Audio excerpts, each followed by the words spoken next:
ಮಾನ್ಯ ಅಧ್ಯಕ್ಷರ ಇಂಧನ ಸಚಿವರ ಗಮನ ಸೆಳೆಯಕ್ಕೆ ಕೇಳಿದ್ದೇ ಸವಿಸ್ತಾರವಾದಂಥ ಉತ್ತರವನ್ನು ಕೊಟ್ಟಿದ್ದಾರೆ. ಇಂಧನ ಇಲಾಖೆಯ ಅಂಗಸಂಸ್ಥೆಗಳಲ್ಲಿ ಕಾಲಕಾಲಕ್ಕೆ ಅಗತ್ಯ ಇರತಕ್ಕಂತಹ ಟೆಂಡರ್ ಪ್ರಕ್ರಿಯೆಯಲ್ಲಿ ತೆಗೆದುಕೊಂಡಂತಹ ನಿರ್ಣಯಗಳಿಂದಾಗಿ ಕಾಮಗಾರಿಯಲ್ಲಿ ಸಾಕಷ್ಟು ಲೋಪದೋಷಗಳು ಕಂಡುಬಂದಿದ್ದರೂ ಸಂಬಂಧಪಟ್ಟ ಇಲಾಖೆಯವರು ಗಮನ ಹರಿಸಿರುವ ಕಾರಣ ಭಾರೀ ಪ್ರಮಾಣದಲ್ಲಿ ನಷ್ಟ ಉಂಟಾಗಿದೆ.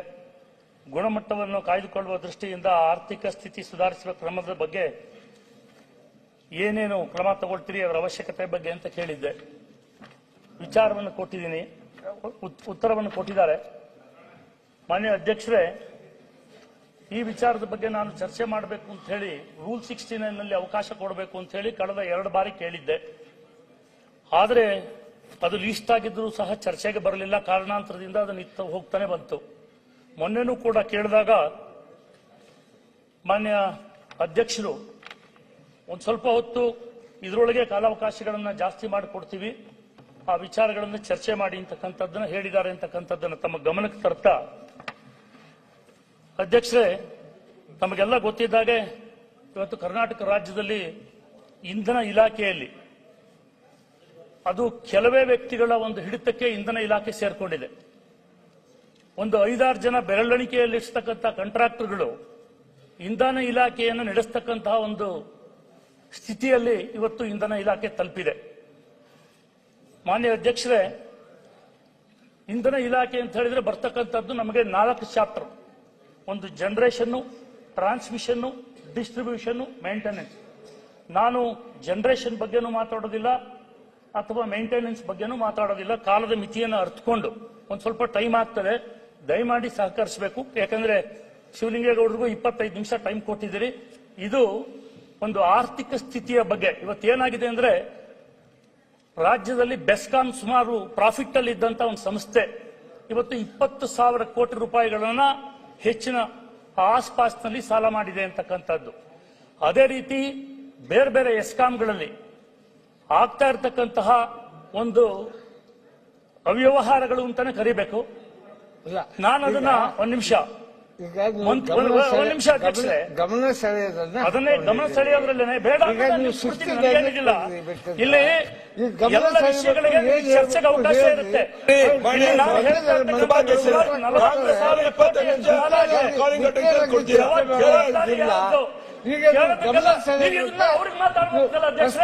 ಗಮನ ಸೆಳೆಯಬೇಕು. ಗಮನ ಸೆಳೆದಾಗ ಕೊಟ್ಟಿದ್ದಾರೆ ಬಹಳ ಗಮನ ಸಿಂಪಲ್ ಆಗಿ. ಈಗ ಅದನ್ನೇ ಯಾಕೆ ಹಿಂದಿನವ್ರಿಗೆ ಹೇಳಿಲ್ಲ ನೀವು? ಸಿಂಪಲ್ ಆಗಿ ಹಿಂದಿನವ್ರಿಗೆ ಇದನ್ನೇ ಯಾಕೆ ಹೇಳಲಿಲ್ಲ? ಮಂತ್ರಿಗಳು 4 ದಿನ ಬೆಳಗಾಂನಲ್ಲಿ ಅದಕ್ಕೋಸ್ಕರ ಕಾಯ್ದಿದ್ದಾರೆ. ನಾನು ಕೂಡ ಅದಕ್ಕೆ ಸ್ಪಂದಿಸಿ ಮಾತನಾಡ್ತೀನಿ ಅಂತ ಹೇಳಿ ಬೆಳಗಾಂನಲ್ಲಿ 4 ದಿನ ಮಂತ್ರಿಗಳು ಕೂತಿದ್ರು. ಆದ್ರೆ ಅದಕ್ಕೆ ಅವಕಾಶ ಆಗಲಿಲ್ಲ. ಅಧ್ಯಕ್ಷರೇ, ದಯಮಾಡಿ ಸ್ವಲ್ಪ ಸಾವಧಾನದಿಂದ ಕೇಳಿದ್ರೆ, ಇವತ್ತು ಇಂಧನ ಇಲಾಖೆ ಇದೇ ರೀತಿ ಮುಂದುವರೆದ್ರೆ ಕೆಲವೇ ವರ್ಷಗಳಲ್ಲಿ ನಾವು ಸಂಬಳ ಕೊಡೋ ದುಡ್ಡು ಇರಲ್ಲ ಅಲ್ಲಿ. ದಯಮಾಡಿ ಅರ್ಥ ಮಾಡ್ಕೊಳ್ಳಿ. ಇವತ್ತು ಏನಾಗಿದೆ ಇಂಧನ ಇಲಾಖೆಯಲ್ಲಿ, ಮೊದಲು ನಾನು ಹೇಳಿದೆ 2 ವಿಚಾರಗಳ ಬಗ್ಗೆ ನಾನು ಮಾತಾಡ್ತೀನಿ. ಟ್ರಾನ್ಸ್ಮಿಷನ್ ಅಲ್ಲಿ ಕೇಬಲ್ ಲೇಯಿಂಗ್ ಇರುತ್ತೆ, ಫಸ್ಟ್ ಲೇಯಿಂಗ್ ಇರುತ್ತೆ. ಅದಾದ್ಮೇಲೆ ಯಾವ್ಯಾವ ಹಂತದಲ್ಲಿ ಲೇಯಿಂಗ್ ಯಾವ ತರ ಆಗ್ಬೇಕು, ಡಿಗ್ಗಿಂಗ್ ಯಾವ ತರ ಆಗ್ಬೇಕು, ಕವರಿಂಗ್ ಯಾವ ತರ ಆಗ್ಬೇಕು, ಇದಕ್ಕೊಂದಿಷ್ಟು ಮಾನದಂಡಗಳಿದ್ದಾವೆ. ಅದೆಲ್ಲವನ್ನ ಬಿಟ್ಟು ಇವತ್ತು ಬೇರ್ ಕಂಡಕ್ಟರ್ಸ್ಗಳು ಏನಿತ್ತು ಅದನ್ನ ಬದಲಾವಣೆ ಮಾಡಿ UG ಸಿಸ್ಟಮ್ ಅಲ್ಲಿ ತರೋದ್ರಿಂದ ನಾವು ಟ್ರಾನ್ಸ್ಮಿಷನ್ ಲಾಸಸ್ ಅನ್ನ ಕಂಟ್ರೋಲ್ ಮಾಡಬಹುದು ಅಂತ ಹೇಳ್ತಾರೆ. ಆದ್ರೆ ಇವತ್ತೇನಾಗಿದೆ, ಅಲ್ಲಿ ಟ್ರಾನ್ಸ್ಮಿಷನ್ ಲಾಸಸ್ ಅಂದ ತಕ್ಷಣ ನಮಗೆ ಬರ್ತಕ್ಕಂಥದ್ದು ಫೆರಾಟಿಕ್ ಎಫೆಕ್ಟ್ ಇರುತ್ತೆ, ಡೈ ಎಲೆಕ್ಟ್ರಿಕ್ ಲಾಸಸ್ ಇರುತ್ತದೆ, ಕರೋನಾ ಎಫೆಕ್ಟ್ ಇರುತ್ತೆ.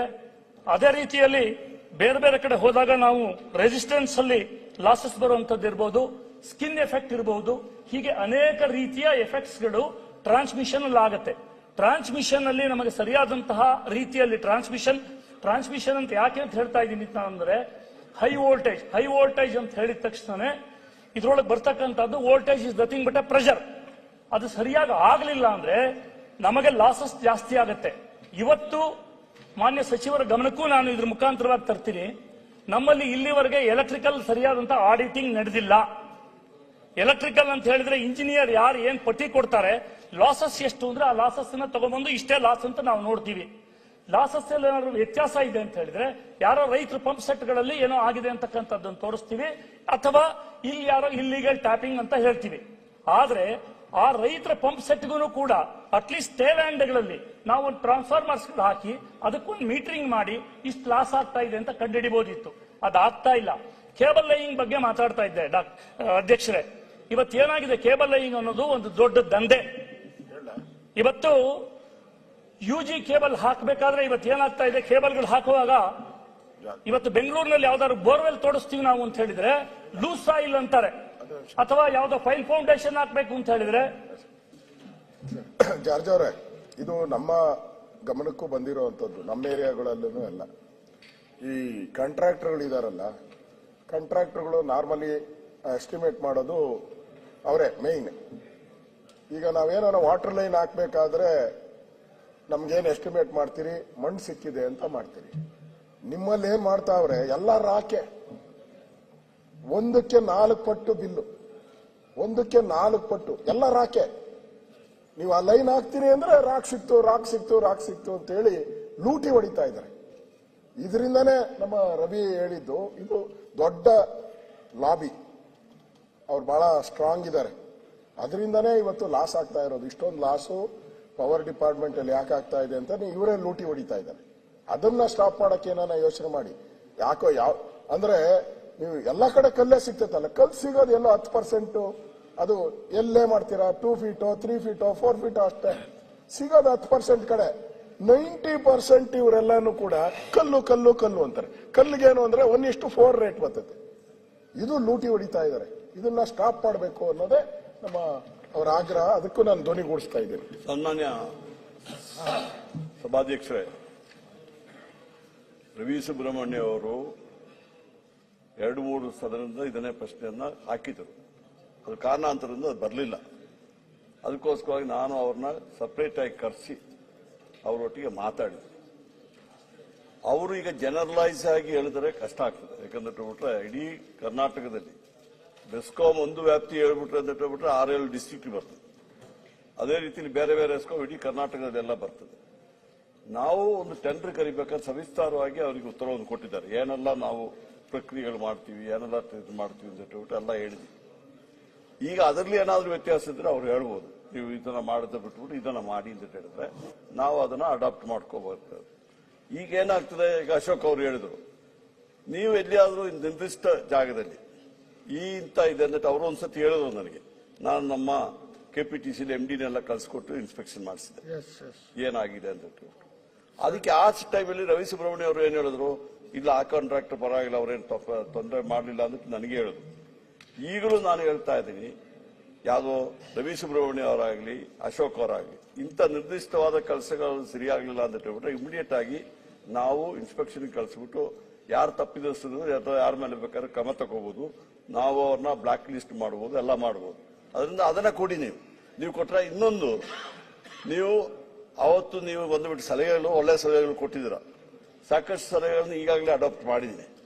ಒಂದೇನಂತ ಹೇಳ್ಬಿಟ್ರೆ BDA, ಹೌಸಿಂಗ್ ಬೋರ್ಡು, ಬೇರೆ KIDB, ನಾವು ಯಾವ ಕಾಂಟ್ರಾಕ್ಟ್ ಕೊಡ್ತೀವಿ ನೀವು KTPP ಆಕ್ಟ್ ಪ್ರಕಾರ ಮಾಡಿದ್ದೆ ಅದನ್ನ ಈಗಾಗಲೇ ನಾನು ಕೊಟ್ಟಿದ್ದೀನಿ. ಅವ್ರೇನ್ ಮಾಡ್ತಾರೋ 1 ವರ್ಷಕ್ಕೆ ಗ್ಯಾರಂಟಿ ಕೊಡ್ತಾ ಇದ್ರು. ನಂತರ 1 ವರ್ಷ ಆದ್ಮೇಲೆ ನಮಗೆ ಕೊಡ್ತಾ ಇದ್ರು. ನಮಗೆ ಕೊಟ್ರೆ ಏನಾಗ್ತದೆ ಅಂದ್ರೆ 1 ವರ್ಷ ಆದ್ಮೇಲೆ ನಾವು ಏನಾದ್ರು ರಿಪೇರಿ ಆಗ್ಬಿಟ್ರೆ ಅದನ್ನ ರೀಪ್ಲೇಸ್ಮೆಂಟ್ ಮಾಡ್ಬೇಕಾದ್ರೆ ನಮ್ ದುಡ್ಡಲ್ಲಿ ಮಾಡ್ಬೇಕಾಗಿತ್ತು.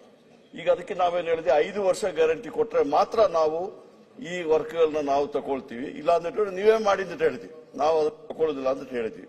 ಅದನ್ನ ಮೇಂಟೈನ್ ಮಾಡ್ಲಿಕ್ಕೆ ನಮ್ಮ ಕೈಯಿಂದ ಆಗೋದಿಲ್ಲ. ಈಗ ಇವರು ಇನ್ನೊಂದು ಹೇಳಿದಾರಲ್ಲ ಅಧ್ಯಕ್ಷರೇ, ಏನ್ ಹೇಳುದು, ಬೆಸ್ಕಾಂ ಲಾಸ್ ಅಲ್ಲಿ ಇದೆ. ಬೆಸ್ಕಾಂ ಲಾಸ್ ಅಲ್ಲಿ ಇರುವುದು ಕಾಂಟ್ರಾಕ್ಟರ್ ಆಗಿಲ್ಲ. ಬೆಸ್ಕಾಂ ಯಾಕೆ ಲಾಸ್ ಅಲ್ಲಿ ಆಗಿದ್ದು, ನಾನು ಹೇಳಿದೆ 2005ರಲ್ಲಿ ಒಂದು ಅಕ್ರಮ ಸಕ್ರಮ ಅಂತ ಹೇಳ್ಬಿಟ್ಟು ಒಂದು ಕಾಯ್ದೆ ಇದನ್ನ ಮಾಡಿದ್ರು. ಏನಂತ ಹೇಳ್ಬಿಟ್ಟು ರೈತರು ಆ ಕಾಲದಲ್ಲಿ ರೈತರು ಏನ್ ಕೇಳಿದ್ರು, ನಮ್ಮ ಕನೆಕ್ಷನ್ ನೀವು ಡಿಲೇ ಮಾಡ್ತಾ ಇದ್ದೀರಾ, ಅದ್ರ ಎಲೆಕ್ಟ್ರಿಸಿಟಿ IP ಸೆಟ್ಗಳಿಗೆ ಕನೆಕ್ಷನ್ ಕೊಟ್ಟಿದ್ದು ತೊಂದರೆ ಆಗ್ತದೆ ಅಂತ ಹೇಳೋದಕ್ಕೆ ಅಂದಿನ ಸರ್ಕಾರ 1 ವರ್ಷಕ್ಕೆ ಕ್ಯಾಬಿನೆಟ್ ಅಲ್ಲಿ ಡಿಸಿಷನ್ ಮಾಡಿ. ನಾನು ಮೊನ್ನೆ 2023ರಲ್ಲಿ ಕ್ಯಾಬಿನೆಟ್ ಅಲ್ಲಿ ತಗೊಂಡ್ ಬಂದಿದ್ದೆ. ಅದೇನಾಯ್ತು, 4.5 ಲಕ್ಷ ಪಂಪ್ ಸೆಟ್ಗಳು, ಇವನ್ 50 ರೂಪಾಯಿ ಕೊಟ್ಟಿದ್ದೇನೆ ಅಂತ 4.5 ಲಕ್ಷ ಪಂಪ್ ಸೆಟ್ಗಳು ಇತ್ತು. ಅದರಿಂದ ಏನಾಯ್ತು, ನಮಗೆ ಮೇಂಟೆನೆನ್ಸ್ ಮತ್ತೆ ಆಪರೇಷನ್ ದುಡ್ಡುಗಳೆಲ್ಲ ಅದಕ್ಕೆ ಖರ್ಚು ಮಾಡ್ತಾ ಇದ್ರು. ಇವರು ಮೇಂಟೆನೆನ್ಸ್ ಯಾವುದು ಮಾಡ್ತಾ ಇರಲಿಲ್ಲ. ಅದಕ್ಕೀಗ ಏನ್ ಮಾಡಿದ್ವಿ, ಮೇಂಟೆನೆನ್ಸ್ ಮತ್ತೆ ಇದಿದೆಯಲ್ಲ ಅದರ ದುಡ್ಡು ಇದಕ್ಕೆ ಮಾಡಬೇಡಿ ಅಂತ ಹೇಳ್ಬಿಟ್ಟು 4.5 ಲಕ್ಷ ಕಟ್ ಆಫ್ ಡೇಟ್ ಮಾಡಿ ಈಗ ಸುಮಾರು 3.5 ಲಕ್ಷ ನಮ್ಮ ಈ 500 ಮೀಟರ್ ಒಳಗಡೆ ಬಂದ್ರೆ ಅದರ ನಮ್ಮ ಖರ್ಚಿಗೆ ಮಾಡ್ತೀವಿ ಅಂದ್ಬಿಟ್ಟು 3.5 ಲಕ್ಷ ಆಗಿದೆ. ಅದ್ರಲ್ಲಿ ಏನಾಗಿದೆ, 50 ರೂಪಾಯಿ ಕಟ್ಟಿದವರಿಗೆ ಸಮೇತ ಮಾಡ್ತೀವಿ ಅಂತ ಹೇಳಿದ್ರೆ ಕೆಲವರು ಇನ್ನೂ ದುಡ್ಡು ಕಟ್ಟುತ್ತಾ ಇಲ್ಲ. ಏನಂದ್ರೆ ಅದು 25-30 ಸಾವಿರ ರೂಪಾಯಿ ಕಟ್ಟಬೇಕು ಅವರು. ಅದನ್ನ ಕಟ್ಟಿದ್ರೆ ನಾವೆಲ್ಲ ಮಾಡಿಕೊಡ್ತೀವಿ ಅಂತ ಹೇಳಿದ್ರೆ ಕಟ್ಟಿದವರಿಗೆಲ್ಲ ಮಾಡಿಕೊಟ್ಟಿದ್ದೀವಿ. ಇನ್ನು ಬಾಕಿ ಇರುವವರಿಗೆ ಸಮೇತ ಕಟ್ಟದಿದ್ರೆ ನಾವು ಮಾಡ್ಲಿಕ್ಕೆ ಆಗುದಿಲ್ಲ. ಅದೇ ರೀತಿಯಲ್ಲಿ ನಮ್ಮ ಹಳೆ ಇದರಲ್ಲಿ ಏನಾಗಿತ್ತು, ನೀವು ಬಾಕಿ ಇಟ್ಕೊಂಡಿದ್ರು ಎಸ್ಕಾಮ್ಸ್ ನಮ್ಮ ಸರ್ಕಾರ ಬರೋ ಮೊದಲು. ಇದನ್ನೇನಾಗಿದೆ ಅಂತ ಹೇಳ್ಬಿಟ್ರೆ ಒಂದು ಕಮಿಟಿ ಮಾಡಿ ಅದಕ್ಕೆಲ್ಲ ನಾವು ಎಲ್ಲ ಎಸ್ಕಾಮ್ಸ್ ಕೊಡಿ ಅಂತ ಹೇಳ್ಬಿಟ್ರೆ ಅದನ್ನ ದೊಡ್ಡ ಹೊರೆ ಎಲ್ಲ ಹೇಳ್ತೀನಿ ಅದಾದ್ಮೇಲೆ ಕೇಳಿ ನಾನು ಮಾತಾಡ್ತೀನಿ. ದೊಡ್ಡ ಹೊರೆ ಬಂತು ನಮ್ಮ ಮೇಲೆ, ಯಾವ್ದು ಎಸ್ಕಾಮ್ ಮೇಲೆ, ಎಲ್ಲ ಎಸ್ಕಾಮ್ ಮೇಲೆ. ಅದ್ರಲ್ಲಿ ಬೆಸ್ಕಾಮ್ ಮೇಲೆ ಹೆಚ್ಚು ಹೊರೆ ಬಂತು. ಆ ದುಡ್ಡನ್ನ ಕೊಟ್ಟಿದ್ದೀವಿ. ಅದಾದ್ಮೇಲೆ ಇನ್ನೊಂದೇನಾಗಿದೆ ಅಂತ ಹೇಳ್ಬಿಟ್ರೆ ಬೇರೆ ಬೇರೆ ಕಾರಣದಿಂದ ಪ್ರಾವಿಡೆಂಟ್ ಫಂಡ್ ಏನ್ ಮಾಡಿದಾರೆ ಅಂತ ಹೇಳಿದ್ರೆ ಪ್ರಾವಿಡೆಂಟ್ ಫಂಡ್ ಕೊಡದೆ ಅದಕ್ಕೆ ದೊಡ್ಡ ಒಂದು ಮೊತ್ತ ಬಾಕಿ ಇಟ್ಟಿದ್ದರು. ಅದು ಸಮೇತ ನಾವು ಕೊಡಬೇಕಾಗಿದೆ. ಇದೆಲ್ಲ ಆಗ್ಬಿಟ್ಟು ಈ ವರ್ಷದಿಂದ ಬೆಸ್ಕಾಂ ಈ ವರ್ಷದಿಂದ ಲಾಭದಾಯಕವಾಗಿ ಮಾಡುವಂತ ಕೆಲಸ ಮಾಡಿದೀವಿ. ಯಾಕಂದ್ರೆ ಒಂದು ವರ್ಷದಲ್ಲಿ 1 ತಿಂಗಳಲ್ಲಿ ಆಗುವ ಕೆಲಸ ಅಲ್ಲ, ಅದರಿಂದ ಅದೆಲ್ಲ ಮಾಡ್ತಾ ಇದೀವಿ. ನೀವು ಹೇಳ್ದಂಗೆ ಯಾರಾದ್ರೂ ನಿರ್ದಿಷ್ಟವಾದ ಕೆಲಸಗಳು ಸರಿಯಾಗಲಿಲ್ಲ ಅಂತ ಹೇಳಿದ್ರೆ ಅದನ್ನ ನಾವು ತನಿಖೆ ಮಾಡಿ ಕ್ರಮ ತಗೊಳ್ಳಿಕ್ಕೆ ಇದು ಮಾಡ್ತೀವಿ. ಓಕೆ. ಈಗ ಸುಬ್ರಹ್ಮಣ್ಯ ಅವರೇ, ಅಧ್ಯಕ್ಷರೇ, ನಮ್ದೇನು ಜಾರ್ಜ್ ಅವರು ಉತ್ತರ ಕೊಟ್ಟಿದ್ದಾರೆ, ನಮ್ದೇನು ತಕರಾರಿಲ್ಲ. ಜಾರ್ಜ್ ಅವರು ತಾವ್ ಹೇಳಿದ್ರ ಸರಿಯಾಗಿ ಯಾವುದು ಕಾಮಗಾರಿ ತೋರಿಸಿ ಅಂತ 100% ತೋರಿಸ್ತೀರಿ. ಆದ್ರೆ ನಿಮ್ ಡಿಪಾರ್ಟ್ಮೆಂಟ್ ಕರ್ತವ್ಯ ಏನು? ಸ್ಯಾಂಪಲ್ ಆಗಿ ಚೆಕ್ ಮಾಡ್ಬೇಕಲ್ಲ. 100 ಕೆಲಸ ಮಾಡಿದ್ರೆ 5 ಆದ್ರೂ ಕೂಡ ಹೋಗಿ ಚೆಕ್ ಮಾಡಿದ್ರೆ ಕಳ್ಳ ಎಲ್ಲಿದ್ದಾನೆ ಸಿಕ್ಕಾಕೊಂತತೆ. ಒಬ್ರು ಚೆಕ್ ಮಾಡಲ್ಲ ನಿಮ್ ಡಿಪಾರ್ಟ್ಮೆಂಟ್ ಅಲ್ಲಿ. 100% ನಾವು ಕರ್ಕೊಂಡೋಗಿ ರವಿ ಸುಬ್ರಹ್ಮಣ್ಯ ಅವರು ಸ್ಪಾಟ್ಗಳೆಲ್ಲ ಗುರ್ತು ಮಾಡಿದ್ದಾರೆ, ಯಾರು ಎಕ್ಸಸ್ ಹಾಕಿದ್ದಾರೆ, ಅದೆಲ್ಲ ನಾವು ತೋರಿಸ್ತೀವಿ.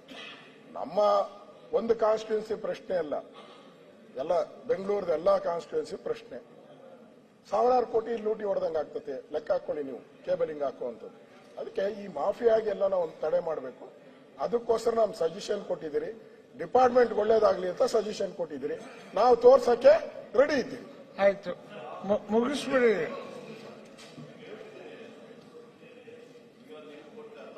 ನಾವು ಸ್ವಾಗತ ಮಾಡಿ.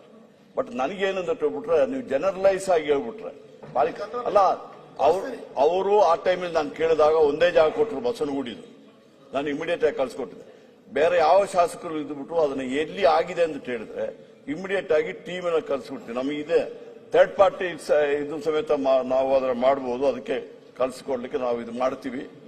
ಹೇಳಿ ಸುಬ್ರಹ್ಮಣ್ಯ. ತಾವು ಇದ್ರ ವಿಷಯ ಪ್ರಸ್ತಾಪ ಮಾಡ್ತಾ ಇದ್ರಿ. ಬೆಸ್ಕಾಂ ಲಾಸಸ್ ಯಾಕಾಗಿದೆ ಅಂತ ಹೇಳಿದ್ರೆ ಕಾರಣ ನಾನು ಹೇಳ್ತೀನಿ. ಇದರಲ್ಲಿ ಆಗಿರ್ತಕ್ಕಂಥದ್ದು 1ಕ್ಕೆ 3 ರೇಟ್ ಕೊಟ್ಟಿದ್ದಾರೆ. ಇದು ತಮ್ಮ ಗಮನಕ್ಕೆ ಬರಲ್ಲ. ನಾನು ಒಂದೇ ಒಂದು ವಿಚಾರ ಹೇಳ್ತೀನಿ. ನಾನು ತಾವು ಎಲೆಕ್ಟ್ರಿಕಲ್ ಡಿಪಾರ್ಟ್ಮೆಂಟ್ನ ಮಂತ್ರಿಗಳಾದ ಮಾತ್ರಕ್ಕೆ ನಿಮಗೆ ಎಲ್ಲ ಟೆಕ್ನಿಕಲ್ ನಾಲೆಡ್ಜ್ ಇರಬೇಕು ಅಂತಿಲ್ಲ. ನಾಳೆ ಮುಜರಾಯಿ ಮಂತ್ರಿ ಆಗಬೇಕು ಅಂತ ಹೇಳಿದ್ರೆ ಅವನಿಗೆ ಗಣಪಾಠ ಆಗಿರ್ಬೇಕಿಲ್ಲ, ಅಥವಾ ಪ್ರಯೋಗಗಳಾಗಿ ಮದುವೆ ಮಾಡಿಸೋದು ಗೊತ್ತಿರಬೇಕಿಲ್ಲ. ನಮ್ಮಲ್ಲಿರ್ತಕ್ಕಂತಹ ಟೆಕ್ನಿಕಲ್ ಡೈರೆಕ್ಟರ್ಸ್ಗಳು ಯಾರಿದ್ದಾರೆ, ಚೀಫ್ ಇಂಜಿನಿಯರ್ಸ್ ಯಾರಿದ್ದಾರೆ, ಅವರುಗಳು ಸರಿಯಾದಂತಹ ರೀತಿಯಲ್ಲಿ ಅಡ್ವೈಸ್ ಮಾಡ್ತಾ ಇಲ್ಲ. ಎಸ್ಟಿಮೇಷನ್ ಅನ್ನು ಪ್ರಿಪೇರ್ ಮಾಡಬೇಕಾದ್ರೆ ಅದರ ಕಾಸ್ಟ್ ಏನು, ಯಾವುದಕ್ಕೆ ಕೊಡಬೇಕು, ಅದನ್ನು ಅವರು ಅಡ್ವೈಸ್ ಮಾಡಬೇಕು ಮಂತ್ರಿಗಳಿಗೆ. ಇವತ್ತೇನಾಗಿದೆ, ಬಂಚ್ ಕೇಬಲ್ಸ್ ಅದರಲ್ಲಿ 3 ವೈರು ಪ್ಲಸ್ 1 ಮೆಸೆಂಜರ್ ವೈರ್ ಅಂತ 4 ವೈರ್ ಬರ್ತದೆ. ಅದು 6.25 ಲಕ್ಷ ರೂಪಾಯಿ ರೇಟ್ ಇದೆ 1 ಕಿಲೋಮೀಟರ್ಗೆ. ಈ ಕಾಂಟ್ರಾಕ್ಟರ್ಗಳು ಏನ್ ಮಾಡಿದ್ದಾರೆ, ಕೂತ್ಕೊಂಡು ಅದರಲ್ಲಿ ಬರ್ತಕ್ಕಂಥ ಒಂದೊಂದು ವೈರ್ಗೂ 6.25 ಲಕ್ಷ ರೂಪಾಯಿ ಅಂತೆ, 3 ಅಂತ ಹೇಳಿ 19.5 ಲಕ್ಷ ರೂಪಾಯಿ, 6.5 ಲಕ್ಷ ರೂಪಾಯಿ ಕೇಬಲ್ಗೆ ಹಾಕಿದ್ದಾರೆ. ಆ ಕೇಬಲ್ಗಳನ್ನ ಎಲ್ಲಿ ಬೇರ್ ಕಂಡಕ್ಟರ್ಸ್ ಇದೆ ಅದನ್ನ ಬದಲಾವಣೆ ಮಾಡಿ ಕವರ್ ಕಂಡಕ್ಟರ್ಸ್ ಅಂತ ಹೇಳಿ, ಇದು ಮೈಸೂರಿನಲ್ಲಿ ಆ ಭಾಗದಲ್ಲಿ, ಕೊಡಗಿನ ಭಾಗದಲ್ಲಿ ಆಗ್ತಾ ಇರತಕ್ಕಂಥದ್ದು. ಇವತ್ತು ದುಡ್ಡು 6.5 ಲಕ್ಷ ಕೊಡೋ ಜಾಗದಲ್ಲಿ ನೀವು 19.5 ಲಕ್ಷ ಕೊಟ್ರೆ ಎಷ್ಟು ಕೋಟಿ ಅದರಿಂದ ನುಕ್ಸಾನ್ ಆಗ್ಬೋದು. ಇಲ್ಲಿ ಟ್ರಂಚ್ ಬಗ್ಗೆ ಒಂದು ನಿಮಿಷ ಹೇಳ್ತೀನಿ. ನೀವು ಸರ್ ಒಂದ್ ನಿಮಿಷ ಬೆಳಕು ಚೆಲ್ಲಿದ್ದಾರೆ. ಒಂದು ನಿಮಿಷ ಪೂರ್ತಿ ಬೆಳಕು ಚೆಲ್ಲಲ್ಲ. ಅಲ್ಲ, ಪೂರ್ತಿ ಹಿಂಗೆ ಬೆಳಕಲ್ಲಿ ಚೆಲ್ತದೆ. ಸರ್, ಬೆಳಕು ಚೆಲ್ಲಿದ್ದಾರೆ, ಚೆನ್ನಾಗಿ ಈಗ ಚೆಲ್ಲಿದ್ದಾರೆ. ಚೆಲ್ಲಬೇಕಾದ್ರೆ ಎಲ್ಲಿ ಯಾಕೆ ಅಧಿಕ ತಾವೇ ಬೆಳಕು ಚೆಲ್ಲಿ? ಸರ್, ಇವರು ತಾವೇ ಇಡೀ ಪ್ರಪಂಚದಲ್ಲಿ ಸರ್, ಬೆಳಕು ಒಂದ್ ನಿಮಿಷ, ಚೆಲ್ಲಿದ್ರೆ ಒಂದ್ ನಿಮಿಷ. ಆಗ್ತದಾ? ಜಾರ್ ಸಾಹೇಬ್ರೆ, ನಿಮಿಷ ಪೂರ್ತಿ ಕೇಳಿ. ಮಾತಾಡ್ಲಿ, ಆಮೇಲೆ ಒಂದ್ ನಿಮಿಷ ಕೇಳಿ. ಜಾರ್ ಸಾಹೇಬ್ರೆ, ಅವ್ರಿಗೆ ಅರ್ಥ ಆಗ್ತದೆ. ಕ್ಲಾರಿಫಿಕೇಶನ್ ಕೊಡ್ತಾವ್ರೆ ಅವರಿಗೆ ಅರ್ಥ ಅಲ್ಲ, ಆಗ್ತದೆ. ಒಂದೇ ನಿಮಗೆ ಸತಿ ಅರ್ಥ ಆಗ್ತದೆ. ಕ್ಲಾರಿಫಿಕೇಶನ್ ಕೊಡ್ತಾರೆ, ಆಮೇಲೆ ಅವರು ಕೇಳಿ ಇದ್ರೆ. ನಾನು ಜಾರ್ಜ್ ಸಾಹೇಬ್ರನ್ನ ಇಂಟ್ರೊಡ್ಯೂಸ್ ಮಾಡಿಲ್ಲ. ಯಾವ ಮಂತ್ರಿಗಳನ್ನು ಕೇಳಿ, ನಾನು ಸುಬ್ರಹ್ಮಣ್ಯ ಸುರೇಶ್ ಅವರ ನಾನು ಅವ್ರು ಕೇಳೋದು ಮುಗಿದ್ರೆ clarification ಅವ್ರಿಗೆಲ್ಲ ಗೊತ್ತಿದೆ. ಅವ್ರು ಇವತ್ತು ಮೈಸೂರಲ್ಲಿ ಹಂಗಾಗಿದೆ, ಕೊಡಗಿನಲ್ಲಿ ಹಂಗಾಗಿದೆ, ಬೆಂಗಳೂರಲ್ಲಿ ಆಗಿದೆ ಅಂತ ಹೇಳ್ಬಿಟ್ರೆ ಮಾಡ್ಲಿಕ್ಕೆ ಆಗ್ತದಾ? ಈಗ ಎಲ್ಲಿ ಸರ್, ಕೊಡಗಿನಲ್ಲಿ ಯಾವ ವಿಚಾರದಲ್ಲಿ ಇವಾಗ ಈಗ ನೋಡಿ, ಸರ್, ಕಾಲಿಂಗ್ ಒಂದ್ ನಿಮಿಷ. ಅಟೆನ್ಷನ್ ಏನಂದಿಟ್ಟು ಮಾಡಿದ್ದಾರೆ? ಕಾಲಿಂಗ್ ಅಟೆನ್ಷನ್ ಉತ್ತರ ಕೊಟ್ಟಿದ್ದೀನಿ, ಅದ್ರಲ್ಲಿ ಇದನ್ನ ಹಾಕಿದಾರಾ? ಸರ್, ಅವ್ರು ಒಂದ್ ಎಲ್ಲಿ ನಿಮಿಷ. ಕೊಡಗಿನಲ್ಲಿ ಸರ್, ಇದು ನಿಮ್ಮ ಗಮನಕ್ಕೆ ಬಂದ್ರೆ ಸಾಕು. ಕೊಡಗಿನಲ್ಲಿ ಎಲ್ಲಿ ಆಗಿದೆ, ಸರ್, ನನಗ ಮೈಸೂರಲ್ಲಿ ಎಲ್ಲಿ ಆಗಿದೆ, ಬೆಂಗಳೂರಲ್ಲಿ ಎಲ್ಲಿ ಆಗಿದೆ ಅಂತ ಹೇಳಿ ನಾನು ಈಗ ಸಿಪಿಆರ್ ಸೆಂಟ್ರಲ್ ಗವರ್ಮೆಂಟ್ ಇನ್ಸ್ಟಿಟ್ಯೂಷನ್ ಇದ್ದಿಲ್ಲ, ನಾನು ಇನ್ಸ್ಪೆಕ್ಷನ್ ಸರ್, ಈಗ ಒಂದ್ ನಿಮಿಷ ಸರ್. ನೀವು ಮಾಡಿಸಿದ ಮೇಲೆ ಗೊತ್ತಾಗ್ತದೆ. ನಾನು ಇಲ್ಲಿಂದ ಹೇಳಲಿಕ್ಕೆ ಆಗ್ತದ? ಸರ್, ಈಗ ದಯವಿಟ್ಟು ಹೇಳೋದ್ ಬೇಡ ಸರ್. ಈಗಲೇ ನಾನು ನಿಮ್ಮಿಂದ ಇದ್ರದ್ದು ಉತ್ತರ ನಿರೀಕ್ಷೆ ಮಾಡಲ್ಲ. ಅಲ್ಲ ತಮ್ಮ ಗಮನದಲ್ಲಿರ್ಲಿ. ನಾನು ಕೇಬಲ್ ಲೈನ್ ಬಗ್ಗೆ ಹೇಳಿದೆ. ಕೇಬಲ್ ಲೈನ್ ಏನಾಗಿದೆ, ಇದರ HDD ಮಾಡ್ತೀವಿ ಅಂತ ಹೇಳಿ ಓಪನ್ ಟ್ರಾನ್ಸ್ಮಿಷನ್ ಮಾಡಿದ್ದಾರೆ. ಅದು ಇಲ್ಲಿ ಕಾಣ್ತಾವೆ ಕೇಬಲ್ಗಳು. ಇಲ್ಲಿ ನಾನು ಫೋಟೋ ಸಮೇತ ಕೊಡ್ತೀನಿ ನಿಮ್ಗೆ. ಇದೇ ರೀತಿ ತಗೊಳ್ಳಿ, ಇಲ್ಲಿ ಮೈಸೂರ್ದು HDD ತಗೊಂಡು 2800 ರೂಪಾಯಿ HDD ರೇಟ್. ನೋಡಿ ನನಗೆ ಯಾವ್ದು ಬಿಟ್ಟು ಇದು ಕಳ್ಸ್ಕೊಡ್ತೀನಿ ನಿಮ್ಗೆ. ಅಲ್ಲ, ನೀವು ಕೊಡ್ರಿ. ರವಿ ಸುಬ್ರಹ್ಮಣ್ಯ ಅವರ ದಯವಿಟ್ಟು ಕಳ್ಸಿಕೊಡಿ. ಈಗ ಎಲ್ಲ ನೀವು ಮೊದಲು ಮಾಹಿತಿಯನ್ನ ಕಳ್ಸ್ಕೊಡಿ ಬಸವನಗುಡಿ ವಿಚಾರ ಹೇಳಿದಾಗ ಚರ್ಚೆ ಮಾಡಿ. ಕಳ್ಸಿಕೊಟ್ಟಿದೆ. ನಾನು ನೀವೇ ನನಗೆ ಹೇಳಿದ್ರೆ ಅಲ್ಲಿ ತಗೊಳ್ಳಿ ಅಂತ ಹೇಳಿದಾರ. ಜಾಸ್ತಿ ಒಂಚೂರು ಪೇಷನ್ಸ್ ಇರಲಿ. ನನಗೆ ಪೇಷನ್ಸ್ ಇದೆ ಸರ್, ಒಂದ್ ನಿಮಿಷ. ನೋಡಿ, ನಿಮ್ಮ ಬಗ್ಗೆ ಮೇಲೆ ಗೌರವ ಇದೆ. ನಿಮ್ಮ ಬಗ್ಗೆ ನೀವು ನಾನು ಟೆಕ್ನಿಕಲಿ ಖಂಡಿತ ಕ್ವಾಲಿಫೈಡ್. ಅದು- ನೀವು ನನಗೆ ಕೊಡಿ, ನನಗೆ ಕೊಡ್ತೀನಿ ಸರ್. ನಾನು ಅದನ್ನ ಸರ್, inspection ಕೊಡ್ತೀನಿ ಮಾಡಿಸ್ತೀನಿ. ಸರ್, ಕೊಡ್ತೀನಿ. ಓಕೆ. ನಾನು ಓಕೆ ಓಕೆ ಒಂದ್ ನಿಮಿಷ. ನಾನು ತಮ್ಮ ಬಗ್ಗೆ ಹೇಳ್ತಾ ಇಲ್ಲ. ಈ ಸರ್ಕಾರ ಆಗಿರ್ಬೋದು, ಮತ್ತೊಂದು ಸರ್ಕಾರ ಆಗಿರ್ಬೋದು, 4-6 ಜನ ಮಂತ್ರಿಗಳು ಬಂದು ಹೋಗಿದ್ದಾರೆ. ಇದು ನಾನೀಗ ಹೇಳ್ತಾ ಇದ್ದೀನಿ, ತಮ್ಮ ಗಮನದಲ್ಲಾಗಿದ್ದಿಲ್ಲ. ರೇವಣ್ಣವರು ಮಂತ್ರಿಗಳಾಗಿದ್ರು, DK ಶಿವಕುಮಾರ್ ಸಾಹೇಬ್ರು ಮಂತ್ರಿಗಳಾಗಿದ್ರು ಪವರಲ್ಲಿ. ಇಲ್ಲಿ ಪ್ರಶ್ನೆ ಅಲ್ಲ, ಅವ್ರದ್ದು ಬರೋದಿಲ್ಲ. ಒಂದ್ 4-6 ಜನ ನಾನು ಮೊನ್ನೆ ಹೇಳಿದೆ. ಇದ್ರೊಳಗೆ ಏನಾಗಿದೆ ಅಂದ್ರೆ, ಹಿಂದ್ಗಡೆ ಒಂದು ಕ್ಯಾಬಿನೆಟ್ ಇರುತ್ತಲ್ಲ, ಅದು ಕೆಲಸ ಮಾಡ್ತದೆ ಎಲ್ಲ ಕಡೆ, ಎಲ್ಲ ಸರ್ಕಾರಗಳಲ್ಲೂ ಅಷ್ಟೇ. ಈಗ ಒಂದ್ ನಿಮಿಷ ಅಧ್ಯಕ್ಷರೇ. ಇವತ್ತೇನಾಗಿದೆ, 2800 3800 ರೂಪಾಯಿ ತನಕ ನಾವು HDD ಕೊಡ್ತೀವಿ. ಇದೇ ಮೈಸೂರಲ್ಲಿದೆ, ದಾಖಲೆ ಕೊಡ್ತೀನಿ. ಈಗ ಇಲ್ಲಿ ನಡೀತಾ ಇದೆ ಕೆಲಸ. HDD ಒಳಗೆ ಇಷ್ಟು ಕೊಟ್ಬಿಟ್ಟು ಓಪನ್ ಟ್ರೆಂಚ್ ಹೊಡೆದು ಕೆಲಸ ಮಾಡ್ತಾ ಇದ್ದಾರೆ. 1.5 ಮೀಟರ್ ಆಳದಲ್ಲಿ ಕೇಬಲ್ ಇರಬೇಕು, ಅರ್ಧ ಅಡಿಯಲ್ಲಿ ಕೇಬಲ್ ಇರುತ್ತೆ. ಆಮೇಲೆ ಇದಕ್ಕೆಲ್ಲ ರಾಕ್ ಏರಿಯಾ ಅಂತ ದುಡ್ಡು ಕೊಡ್ತಾರೆ. ಹೆಂಗ್ ಕೊಡ್ತಾರೆ? ಸಬ್ಸ್ಟೇಷನ್ಗಳು. ಇದನ್ನ ಚರ್ಚೆ ಮಾಡಿದ್ರೆ ಇದು ಒಂದ್ ದಿವಸ ಮಾಡೋ ಅಷ್ಟು ಚರ್ಚೆ ಇದೆ, ನಾನು ಅದಕ್ಕೆ ಹೋಗಲ್ಲ. ಸಬ್ಸ್ಟೇಷನ್ಗಳಲ್ಲಿ ಏನಾಗ್ತಾ ಇದೆ, ತಮಗ್ ಬರ್ತಾರೆ ಹೇಳ್ತಾರೆ ಸಬ್ಸ್ಟೇಷನ್. ಇವತ್ತು ಕೂಡ ತಾವು ಹೇಳಿದ್ರಿ, ಮೊನ್ನೆ ಇನ್ಸ್ಟ್ರಕ್ಷನ್ಸ್ ಕೊಟ್ರಿ KFDBಗೆ. ಅದ್ರಲ್ಲಿ ಏನ್ ಮಾಡಿದ್ದಾರೆ, ಯಥಾ ಪ್ರಕಾರ 1 ವರ್ಷ ಕರೆದಿದ್ದಾರೆ. ನಾನು ಹೇಳಿದೆ, ಇದನ್ನ ಇಂಟರ್ನ್ಯಾಷನಲ್ ಸ್ಟ್ಯಾಂಡರ್ಡ್ ಪ್ರಕಾರ ನಾವು ಕರೆದಾಗ ಕಂಪನಿ 15 ವರ್ಷ ವಾರಂಟಿ ಕೊಡಕ್ಕೆ ತಯಾರಿದ್ದಾರೆ. ಕಂಪನಿ ರೇಟ್ ಕಡಿಮೆ ಇದೆ. ಡೈರೆಕ್ಟ್ ಆಗಿ ಕಂಪನಿಯಿಂದ ಕೇಬಲ್ಗಳು ಪರ್ಚೇಸ್ ಮಾಡಿ ನೀವು ಎಕ್ಸಿಕ್ಯೂಷನ್ ಬೇರೆಯವರಿಗೆ ಕೊಟ್ರೆ 16 ಜನ ಕಾಂಟ್ರಾಕ್ಟರ್ಸಿಗೆ ಒಂದು ಜೀವನ ಆಗುತ್ತೆ, ಸಣ್ಣ ಪುಟ್ಟದವ್ರಿಗೆ. ಇವತ್ತೇನಾಗಿದೆ ಅಂದ್ರೆ, ಕಾಂಟ್ರಾಕ್ಟರ್ ಆದಾಯ ಆಕಾಶಕ್ಕೆ ಏರ್ತಾ ಇದೆ. ಅದನ್ನೇ ಎಸ್ಕಾಂಗಳು, ಬೆಸ್ಕಾಂಗಳು, KPTCL ಕೆಳಗಡೆ ಬಂದು ಹೋಗ್ತಾ ಇದೆ. ಇವತ್ತು ಟ್ರಾನ್ಸ್ಫಾರ್ಮರ್ಸ್, ಇವತ್ತು ನಮ್ಮ ಕವಿಕಾ ತಾವು ಇಂಪ್ರೂವ್ಮೆಂಟ್ ಮಾಡಕ್ಕೆ ಒಂದು ಇನಿಷಿಯೇಟಿವ್ ತಗೊಂಡಿದ್ದೀರಿ, ಅಭಿನಂದನೆಗಳು. ಇವತ್ತು MEIನೂ ಅದೇ ತರದಲ್ಲಿ ತಗೊಂಡ್ಬಂದ್ರೆ ಅನುಕೂಲ ಆಗತ್ತೆ. ಅಲ್ಲಿ ಆದ್ಯ ಇಂಡಸ್ಟ್ರೀಸ್ ಅಂತ ಒಂದಿದೆ ಮೈಸೂರಿನಲ್ಲಿ. ಅದು ಯಾರಿಗೆ ಸಂಬಂಧಪಟ್ಟಿದ್ದು ಅಂತ ನೀವು ಕೇಳ್ಬಿಡಿ, ಅದ್ರ ಇನ್ವೆಸ್ಟಿಗೇಷನ್ ಮಾಡಿ. ಬೇಲಿಯದ್ದು ಹೊಲ ಮೇಯೋದು ಏನು ಅಂದ್ರೆ, ಉದಾಹರಣೆ ಮೈಸೂರು. ಇವತ್ತು ನಾನು ಒಂದ್ ನಿಮಿಷ ಅಧ್ಯಕ್ಷರೇ, ಒಂದೇ ನಿಮಿಷ. ನಾವೆಲ್ಲ ಏನ್ ಮಾಡೋದು? ಆಯ್ತಪ್ಪ, ಇಷ್ಟೊತ್ತಾಯ್ತು ನೀವು ಇಲ್ಲ, ಮಾತಾಡೋದು. ಯಾವ್ದಾದ್ರು ಚರ್ಚೆ ಮಾಡಿದ್ರೆ ಚರ್ಚೆ ಮಾಡಿ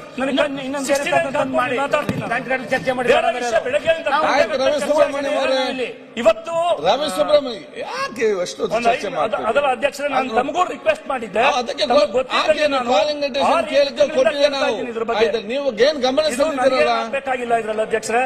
ಇವತ್ತು ರಾಜ್ಯದ ಪ್ರಶ್ನೆ, ಸರ್ಕಾರದ ಪ್ರಶ್ನೆ. ಸರ್, ಈಗ ಇವಲ್ಲಿ ಏನಾಗ್ತಾ ಇದೆ ನಾನು ಕೇಳ್ತಾ ಇರೋದು, ನಾನು ಇದ್ರಲ್ಲಿ ಹೇಳ್ತಾ ಇರೋದು ಏನಾದ್ರು ಇದ್ರೆ ನಾನು ನಾಳೆ ಖಾಲಿ ಚರ್ಚೆಗೆ ಅವಕಾಶ ಇಲ್ಲ. ಈಗ ನೀವು ಸರ್ಕಾರದ ಗಮನ ಏನು ಸಲ್ಲಿಸಲಿಕ್ಕೆ ಬಯಸ್ತೀರಿ? ಅಲ್ಲ, ಟ್ರಾನ್ಸ್ಫಾರ್ಮರ್ಸ್ ಅಲ್ಲ ಸರ್, ಅಲ್ಲ ಯಾರೋ ಒಬ್ಬ ಈಗ ನಾನು ಇಲ್ಲಿ ಹೇಳ್ಬಾರ್ದು. ರವಿ ಸುಬ್ರಹ್ಮಣ್ಯ ಅವರೇ, ಈಗ ಚರ್ಚೆ ಬೇಡ. ರವಿ ಅವರೇ, ನೋಡಿ ಚರ್ಚೆ ಬಗ್ಗೆ ಮತ್ತೆ ಚರ್ಚೆ ಅವಕಾಶ ಕೊಡ್ತೇನೆ. ಅಲ್ಲ, ಅದ್ರದ್ದು ಈ ಏನಾಗಿದೆ? ಕಾಲಿಂಗ್ ಅಟೆನ್ಷನ್ ಅಲ್ಲಿ ಸರ್ಕಾರದ ಗಮನವನ್ನು ನಾನು 4-5 ನಿಮಿಷದಲ್ಲಿ ಐ ವಿಲ್ ಕನ್ಕ್ಲೂಡ್. ಇವತ್ತು ಎಲ್ಲಾ ಕಡೆ ಒಂದ್ ಕಡೆ ಅಂತಲ್ಲ, KDB ಅವರು ನೀವು ಹೇಳ್ದಂಗೆ ಕೆಲಸ ಮಾಡ್ತಾ ಇಲ್ಲ, BDA ಸಾಲ ಮಾಡ್ತಾ ಇದೆ. ಸಾಲ ಮಾಡಿ ಅಡ್ವಾನ್ಸ್ ಕೊಡುವಂತದ್ದು ಏನಿದೆ? ಸಾಲ ಮಾಡಿ ಅಡ್ವಾನ್ಸ್ ಕೊಟ್ಬಿಟ್ಟು ಯಾರಿಗೋ 2 ವರ್ಷದ ಮೇಲೆ ಮೆಟೀರಿಯಲ್ ಸಪ್ಲೈ ಮಾಡ್ತಾರೆ. ಇನ್ಸ್ಪೈಟ್ ಆಫ್ ಯುವರ್ ಇನ್ಸ್ಟ್ರಕ್ಷನ್ಸ್ ಅವ್ರು ಕೆಲಸ ಮಾಡಿಲ್ಲ. KDB ಟೆಂಡರ್ ಕರೆದಿದ್ದಾರೆ, ಮತ್ತೆ ಮೊನ್ನೆ ಅವ್ರು ಅದೇ ಪ್ರಕಾರ 1 ವರ್ಷಕ್ಕೆ ಕರೆದಿದ್ದಾರೆ. ಮಾಡಬೇಕಾಗಿರ್ತಕ್ಕಂಥದ್ದು ಮೆಟೀರಿಯಲ್ ಸ್ಟೋರ್ಸಿಗೆ ಬರಬೇಕು. ಸ್ಟೋರ್ಸಿಗೆ ಬರದಲ್ಲ ಕಾಂಟ್ರಾಕ್ಟರ್ ಮನೇಲಿ ಇದೆ ಅಂತ ಹೇಳಿ ಯಾವ್ದೋ ಬೀದಿ ಒಳಗೆ 2 ವರ್ಷ ಕೊಟ್ಬಿಟ್ಟು ದುಡ್ಡು ಅವನು ಇಟ್ಕೊಂಡು ಯಾವ್ದೋ ರಿಯಲ್ ಎಸ್ಟೇಟ್ ಮೇಲೆ ಇನ್ವೆಸ್ಟ್ಮೆಂಟ್ ಮಾಡ್ಕೊಂಡವನು ಅಧ್ಯಕ್ಷರೇ ಆಗ್ತಾ ಇರೋದಿಲ್ಲ ಇದೆ. ಈಗ ಸರ್ಕಾರದ ಗಮನ ಕೋಟ್ಯಾಂತರ ರೂಪಾಯಿ ನಾನು ಅದನ್ನ ಗಮನ ಸೆಳೆದಾಗಿದೆ ಅಧ್ಯಕ್ಷರೇ. ಅವ್ರಿಗೂ ಅರ್ಥ ಆಗಿದೆ. ನನಗೆ ಕೂತು ಮಾತಾಡಿದ್ದಾರೆ ಜಾರ್ ಸಾಹೇಬರು, ಅದ್ರ ಬಗ್ಗೆ ಹೇಳಿದ್ದಾರೆ. ಅವರು ಇನ್ಸ್ಟ್ರಕ್ಷನ್ಸ್ ತಗೊಂಡಿದ್ದಾರೆ. ಅವ್ರ ಇನ್ಸ್ಟ್ರಕ್ಷನ್ಸ್ ಅನ್ನ ಇವ್ರು ಮಾಡಬೇಕು. ಇಲ್ಲಿ ಏನಾಗಿದೆ, ಮೊನ್ನೆ ಒಂದು ಟೆಂಡರ್ ಕರೆದಿದ್ದಾರೆ ಹೊಸದಾಗಿ, ಇದೇ ಬೆಸ್ಕಾಂ ಲಿಮಿಟ್ಸ್ ಅಲ್ಲಿ. ನಾವ್ ಹೇಳಿದ್ದು ಪಾರ್ಷಿಯಲ್ ತಾವು ಇದೆಲ್ಲ ಚರ್ಚೆ ಮಾಡಿ, ನೀವು ಒಬ್ಬರೇ ಮಾತಾಡಿದ್ರೆ ಬೇರೆಯವ್ರು ಮಾತಾಡ್ಬೇಕು. ಇಲ್ಲಿ 31 ಅಲ್ಲ, ನೀವು ಅರ್ಥ ಮಾಡ್ಕೊಳ್ಳಿ. ಇಲ್ಲಿ 30 ಕಾಲಿಂಗ್ ಅಟೆನ್ಷನ್ ನೀವೇ ಅರ್ಧ ಗಂಟೆ ನೀವೆಲ್ಲ ಮಾತಾಡ್ತಾ ಇದು ನೋಡಿ. ನಾವು ಎಷ್ಟು ಗಂಟೆಗೆ ಸ್ಟಾರ್ಟ್ ಮಾಡಿದ್ದೇವೆ? 5 ಗಂಟೆ 6 ಕಾಲ ಆಯ್ತು, ಬರೇ 4ಕ್ಕೆ ಬಂದು ಮುಟ್ಟಿದ್ದೇವೆ. ಇದು ಆಗ್ತದೆ. ನೀವು ಆಲೋಚನೆ ಸೀನಿಯರ್ ಮೆಂಬರ್ ತಮ್ಮನ್ನ ರೂಲ್ 69 ಅಲ್ಲಿ ಕೇಳಿದ್ದೆ ಇದು. ಹೌದು, ನಮ್ಗೆ ನಾವು ಕೊಡುವ ಬೇಕಾದ್ರೆ ನಾನು ಹೇಳ್ತಾ ಇದ್ದೀನಿ, ಇವತ್ತು ಮನಸ್ಸು ಮಾಡಿದ್ರೆ ಎಸ್ಕಾಂಗಳನ್ನ ಬೆಸ್ಕಾಂಗಳನ್ನ ಪ್ರಾಫಿಟ್ ತರಕ್ಕೆ ಬಹಳ ದಿವಸ ಕಷ್ಟಪಡಬೇಕಾಗಿಲ್ಲ. ಈ ಕಾಂಟ್ರಾಕ್ಟರ್ಗಳು ಉದ್ಧಾರ ಆಗ್ತಾ ಇದಾರಲ್ಲ, ಅದಕ್ಕೊಂದು ತಲೆ ಮೇಲೆ ಹೊಡೆದು ಇವತ್ತು ಇದಕ್ಕೆ ಏನು ಇಚ್ಛಾಶಕ್ತಿ ಸರ್ಕಾರ ತೋರಿಸ್ಬೇಕು. ಮಂತ್ರಿಗಳಿಗೂ ಆಸಕ್ತಿ ಇದೆ, ಆದ್ರೆ ಮಾಡ್ಬೇಕು ಅದನ್ನ ಯಾವ ರೀತಿ ಅಂತ. ಬೆಸ್ಕಾಂ ನಲ್ಲಿ ನಾನು ಟೋಟಲ್ ಟರ್ನ್ಕಿ ಬಗ್ಗೆ ಹೇಳಿದ್ದೆ, ಪಾರ್ಷಿಯಲ್ ಟರ್ನ್ಕಿ ಮಾಡಿ ಟೋಟಲ್ ಟರ್ನ್ಕಿ ಬೇಡ ಅಂತ. ಅದಾದ್ಮೇಲೂ ಕೂಡ ಏನಾಗಿದೆ, ಉತ್ತರ ಬರಲಿ, ಕಾಂಟ್ರಾಕ್ಟರ್ ಡಿಸ್ಕಸ್ ಮಾಡ್ತಾನೆ, ಅವನು ಕೂತ್ಕೊಂಡು ಆ ನಿಮ್ಮ ಟೆಕ್ನಿಕಲ್ ಡೈರೆಕ್ಟರ್ಸ್ ಇವತ್ತೀಗ ಹೇಳಿದಿರಿ ಈ ಬ್ಲಾಕ್ ಲಿಸ್ಟ್ ಹಾಕ್ತೀವಿ ಕಾಂಟ್ರಾಕ್ಟರ್ಸ್ಗೆ ಅಂತ. ನಾನು ಕೊಟ್ಟವ್ರನ್ನೆಲ್ಲ ಬ್ಲಾಕ್ ಲಿಸ್ಟ್ ಮಾಡ್ತೀರಾ? PMC ಅವರಿಗೆ ಒಂದಿಷ್ಟು ವಿಚಾರಗಳನ್ನು ನೀವು ಹೇಳಿದಿರಿ, ರೆಸ್ಪಾನ್ಸಿಬಿಲಿಟಿ PMC ಬರ್ತಾರೆ, TAQC ಅವರು ಇರ್ತಾರೆ. TAQC ಅವರು ಏನು ಮಾಡಿಲ್ಲ, ಅವ್ರ ಮೇಲೆ ಏನ್ ಕ್ರಮ ತಗೋತೀರಿ? PMC ಅವ್ನು ಬಿಲ್ ಮಾಡ್ಕೊಂಡು ಅವನ ಮೇಲೆ ಇಲ್ಲಾಗಿರೋ ಅನ್ಯಾಯಕ್ಕೆ ಏನ್ ಕ್ರಮ ತಗೋತೀರಿ? ಹೋಗಿ ಚರ್ಚೆ ಸರ್ಕಾರ ಉತ್ತರ ಕೊಡಿ. ನಾನು ದಯಮಾಡಿ ತಮ್ಮಲ್ಲಿ ಹೇಳ್ತೀನಿ, ಇದರಲ್ಲೂ ಅಷ್ಟೇ RC ಆ ಟ್ರಾನ್ಸ್ಫಾರ್ಮರ್ಸ್ ಇಡ್ತೀರಿ, 1 ವರ್ಷನೇ ಆಗಿರಲ್ಲ, ಅದು ಕೆಲಸನೇ ಶುರು ಮಾಡಿರಲ್ಲ, ಆಗ್ಲೇ ಬಣ್ಣ ಹೊಡೆದು ಬಿಡ್ತಾನೆ RCಗೆ ಬಂದು. ದಯಮಾಡಿ ಇದನ್ನ ನೀವು ಯಾವ ರೀತಿ ಕಂಟ್ರೋಲ್ ಮಾಡ್ತಿರೋ, ನಿಮಗೆ ಇಚ್ಛಾಶಕ್ತಿ ಇದೆ ಅಂತ ನಾನು ಭಾವಿಸಿದ್ದೀನಿ. ಇದನ್ನ ನೀವು ಸರಿ ಮಾಡದಲ್ಲ ಇದ್ರೆ ಖಂಡಿತವಾಗ್ಲೂ ಕೊನೆಯದಾಗಿ ನಾನು ಹೇಳ್ತೀನಿ, ನೀವು ಪೆನ್ಷನ್ ಕೊಡೋದಲ್ಲ, ಸಂಬಳ ಕೊಡೋಕ್ಕೂ ಎಲೆಕ್ಟ್ರಿಕಲ್ ಡಿಪಾರ್ಟ್ಮೆಂಟ್ ಅಲ್ಲಿ ಇರಲ್ಲ. ದಯವಿಟ್ಟು ಇವತ್ತಿದ್ರ ಬಗ್ಗೆ ನೀವು ಏನಾದ್ರು ಅಂತ ಗಟ್ಟಿ ನಿರ್ಧಾರವನ್ನು ತಗೊಂಡು, ಬೇರೆ ಬೇರೆ ಅವನು ಯಾವನೋ ಕಾಂಟ್ರಾಕ್ಟರ್ಗಳು ಕೆಲಸ ಮಾಡಿ ಅವನ ಆಚೆಗೆ ಹೋಗ್ತಾನೆ, ಕೊನೆಗೆ ಬೆಸ್ಕಾಮು ಎಸ್ಕಾಮು ಚೆಸ್ಕಾಮು ಯಾವ್ಯಾವ ಕಾಮುಗಳಿದೆ ನೀವುಗಳು ಹೋಗಿ ರೆಕ್ಟಿಫೈ ಮಾಡಬೇಕಾಗತ್ತೆ. ಆ ಸ್ಥಿತಿಗೆ ಮಾತ್ರ ತಂದ್ಕೋಬೇಡಿ. ದಯಮಾಡಿ ಇದಕ್ಕೆ ಏನ್ ಕ್ರಮ ತಗೋತೀರಿ PMC ಅವ್ರ ಮೇಲೆ ಮತ್ತು ಬೇರೆ ಬೇರೆ ಇದಕ್ಕೆ ಸಂಬಂಧಪಟ್ಟಿರ್ತಕ್ಕಂಥವ್ರು ಅಲ್ಲಿರ್ತಕ್ಕಂಥ ಟೆಕ್ನಿಕಲ್ ಡೈರೆಕ್ಟರ್ಗಳ ಮೇಲೆ, ನಿಮ್ ಚೀಫ್ ಇಂಜಿನಿಯರ್ ಮೇಲೆ ಏನ್ ಮಾಡ್ತೀರಿ ಅನ್ನೋದನ್ನ ದಯವಿಟ್ಟು ಹೇಳಿ. ಕೋಡಿ ಸಭಾಧ್ಯಕ್ಷರೇ, ಮೊದಲನೇದಾಗಿ ರವಿ ಸುಬ್ರಹ್ಮಣ್ಯ ಅವರು ಒಂದು ಮಾತು ಹೇಳಿದ್ರು, ನಾವು ಬೆಸ್ಕಾಂ ಸಾಲ ಮಾಡಿದ್ವಿ, ನಮಗೆ 1 ರೂಪಾಯಿ ಸರ್ಕಾರದಿಂದ ಬಡ್ಜೆಟ್ ಸಪೋರ್ಟ್ ಇಲ್ಲ. ಈ ಸರ್ಕಾರ ಅಲ್ಲ, ಮೊದಲಿನಿಂದ ನಮ್ಮ ಸುನಿಲ್ ಕುಮಾರ್ ಇದ್ದಾರೆ, ಅವ್ರ ಕೇಳಿ ನೋಡಿ. ನಾವು ಸಾಲ ಮಾಡಿಬಿಟ್ಟೆ ನಮ್ಮ ಇದು ಮಾಡ್ತಾರೆ. ಸಾಲ ಮಾಡಬೇಕು ಅಥವಾ ನಮ್ಮ ಇಂಟರ್ನಲ್ ಇದರಿಂದ ನಾವು ರಿಸೋರ್ಸಸ್ ಮಾಡಬೇಕು. ಅದರಿಂದ ನಾವು ಪ್ರತಿಯೊಂದಕ್ಕೂ ಮಾಡಬೇಕಾಗಿದೆ. ನಿಮಗೆ ಹೇಳಿದೆ ನಾನು, ಅಕ್ರಮ ಸಕ್ರಮ ಅದು ಏನಾಗಿದೆ ಅಂತ ಹೇಳ್ಬಿಟ್ರೆ, ಇದು ಹಲವಾರು ವರ್ಷದಿಂದ ಬಂದಿದೆ.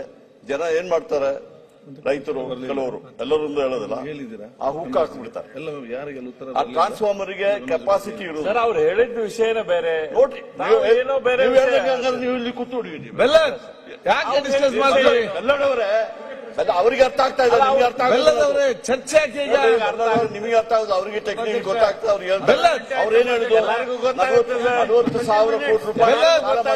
ಈಗ ಇದೇ ರೀತಿ ನಾಳೆಗೆ ನಾನು ಮುಂದೆ ಹಾಕ್ತೇನೆ. ಪ್ಲೇ ಮಾಡಿ ಇದ್ದಾರೆ, ಅಪೋಸಿಷನ್ ಲೀಡರ್ ತೆಗೆದಾಕ್ಬಿಟ್ಟು ನಾನಾಗ್ಬೇಕು ಇಲ್ಲ ಪಾರ್ಟಿ ಪ್ರೆಸಿಡೆಂಟ್ ಆಗ್ಬೇಕು ಅಂತ ಅವ್ರು ಕಾಂಪಿಟೇಷನ್. ಅದಕ್ಕೆ ಮಾಡಿದಾರಲ್ಲ, ಅವ್ರು ಉತ್ತರ ಹೇಳ್ತಾ ಇದಾರೆ, ಅವ್ರು ಕೇಳ್ತಾ ಇದಾರೆ. ನೀವ್ ಯಾಕೆ ಕೇಳಿದ ವಿಷಯ ಏನು ಇವರು ಹೇಳ್ತಾ ಇರೋದು? ನಾನು ಹೇಳ್ತಾ ಇವರು ನಮ್ಮ ಸುನೀಲ್ ಇದ್ದಾರೆ, ಸುನೀಲ್ಗೆ ಎಲ್ಲ ಪವರ್ ಡಿಪಾರ್ಟ್ಮೆಂಟ್ ಗೊತ್ತಿದೆ ಅಂತಾರೆ. ನೋಡಿ 1 ಕಾಲ್ ಗಂಟೆ ಆಯ್ತು, ಬರೀ 4 ಹೇಳಿದ್ದೆ ನೋಡಿ. ಅವ್ರಿಗೆ ಅರ್ಥ ಆಗ್ತಾ ಇದೆ, ರವಿ ಸುಬ್ರಹ್ಮಣ್ಯ ಅವರಿಗೆ ಅರ್ಥ ಆಗ್ತಾ ಇದೆ. ಅವ್ರೇನ್ ಕೇಳಿದ್ದಾರೆ, ನನಗೆ 3 ವರ್ಷ ಅರ್ಥ ಆಗಿಲ್ಲ ಇದು ನೋಡಿ ಅಂತ ಇಲಾಖೆ ಅದು.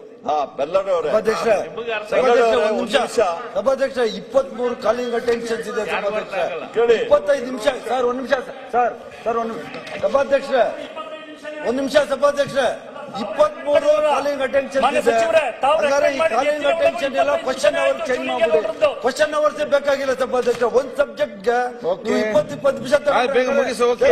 ರಾತ್ರಿ 11 ಗಂಟೆ ಮುಗಿಯಲ್ಲ ಒಂದು ಕೆಲಸ ಮಾಡ್ತೀನಿ ನಾನು ಆಯ್ತು ನಾನು ಜಾರ್ಜ್ ನೋಡಿ, ಒನ್ಸ್ ಅಗೇನ್ ವಿರೋಧ ಪಕ್ಷ ನಾಯಕರನ್ನ ರವಿ ಸುಬ್ರಹ್ಮಣ್ಯ ಅವ್ರನ್ನ ಇನ್ಯಾರು ಆಸಕ್ತಿ ಇರೋ ಇನ್ನೊಬ್ಬರು ಇಬ್ಬರನ್ನ ಬೆಲ್ಲಾಡೋರು ಬರೋದು ಅವರು ಬರ್ಲಿಬೇಕಾದ್ರೆ ಓಕೆ. ನಾನು ಏನ್ ಮಾಡ್ತೀನಿ ಅಂತ ಹೇಳ್ಬಿಟ್ರೆ ನಾನು ಇದಕ್ಕೆಲ್ಲ ಉತ್ತರ ಕೊಡ್ಲಿಕ್ಕೆ ಆಗೋದಿಲ್ಲ ಅವ್ರು ಕೇಳೋದಕ್ಕೆಲ್ಲ. ಅದಕ್ಕೆ ಟೆಕ್ನಿಕಲ್ ಇದು ಮಾಡಬೇಕಾಗಿದೆ. ನಾನು ಸವಿಸ್ತರವಾದ ಉತ್ತರ ಕೊಟ್ಟಿದ್ದೀನಿ. ಈಗ ಅವ್ರೇನ್ ಹೇಳ್ತಾರೆ KIDB BDA ಅವರು ಕಾಂಟ್ರಾಕ್ಟ್ ಕರೀತಾರೆ ಅಂತ ಹೇಳ್ತಾರೆ. ನಾವು ಹೇಳ್ದಂಗೆ ಮಾಡೋದಿಲ್ಲ ಅವರು ಕಾಂಟ್ರಾಕ್ಟ್ ಕರೆದ ಮೇಲೆ ನಮಗೆ ಅದನ್ನ ಹ್ಯಾಂಡ್ ಓವರ್ ಮಾಡುವಾಗ ನಾನು ಕಂಡೀಷನ್ ಹಾಕಿದ್ದೀನಿ. ನೀವು 5 ವರ್ಷದ ಗ್ಯಾರಂಟಿ ಇಲ್ಲ ಅಂದ್ಬಿಟ್ಟು ನಾವು ತಗೊಳ್ಳೋದಿಲ್ಲ, ನೀವೇ ಅದನ್ನ ಮೇಂಟೈನ್ ಮಾಡಿ ಅಂತ ಹೇಳಿದೀವಿ. ಈಗಾಗಲೇ ಲೆಟರ್ ಕಳಿಸಿದೆ. ಅದು ಉತ್ತರ ಆಗ್ತಾ ಇದೆ ಹೇಳೋದಕ್ಕೆ ಆತರ ಮಾಡಿದ್ದೀನಿ. ಕೆಲವು ಪಾರ್ಷಿಯಲ್ ಇದನ್ನ ನಾವು ಮಾಡ್ತಾ ಇದೀವಿ. ಕೆಲವೊಂದು Turkey partial Turkey full Turkey ಮಾಡ್ತಾ ಇದೀವಿ. ದೊಡ್ಡದಾದ್ರೆ ಫುಲ್ ಟರ್ಕಿ ಮಾಡಬಹುದು ದೊಡ್ಡ ಫ್ಯಾಕ್ಟ್ರಿಯಿಂದ. ಇವತ್ತು ಈ ಕಾಂಟ್ರಾಕ್ಟರ್ಸ್ ಬಂದ್ಬಿಟ್ಟು ಕೇಳಿದ್ರು, ನೀವೆಲ್ಲ ಅದನ್ನ ನೀವು ಫುಲ್ ಟರ್ಕಿ ಮಾಡ್ಲಿಕ್ಕೆ ಹೋಗ್ಬೇಡಿ, ಈ ಸಣ್ಣ ಇದಕ್ಕೆ ಪಾರ್ಷಿಯಲ್ ಟರ್ಕಿ ಮಾಡಿ ಅಂತ. ನನಗೂ ಗೊತ್ತಾಯ್ತು, ನಾವು ದೊಡ್ಡದನ್ನ ಮಾತ್ರ ಮಾಡಬಹುದೇ ಹೊರತು ಪ್ರತಿಯೊಂದನ್ನ ಪಾರ್ಷಿಯಲ್ ಫುಲ್ ಟರ್ಕಿ ಮಾಡ್ಲಿಕ್ಕೆ ಹೋದ್ರೆ ಅದು ಇಟ್ಕೊಳ್ಳಿಕ್ಕೆ ನಮಗೆ ಜಾಗ ಇರುವುದಿಲ್ಲ. ಅದಕ್ಕೋಸ್ಕರ ಏನ್ ಕಾಂಟ್ರಾಕ್ಟ್ ಸಣ್ಣ ಕಾಂಟ್ರಾಕ್ಟರ್ಸ್ ಏನ್ ಕೇಳಿದ್ದಾರೆ ಅದ್ರ ಪ್ರಕಾರ ಸಣ್ಣ ವಿಚಾರ ಮಾಡ್ತಾ ಇದೀವಿ. ಈಗ ನಾನು ನಿಮ್ಮೊಂದು ಸಪರೇಟ್ ಕರೆಸಿ ನಮ್ಮೆಲ್ಲ ಆಫೀಸರ್ ಕರೆಸಿಬಿಟ್ಟು ನಾನು ಅದನ್ನ ಡಿಸ್ಕಸ್ ಮಾಡಿ ತಯಾರಾಗಿ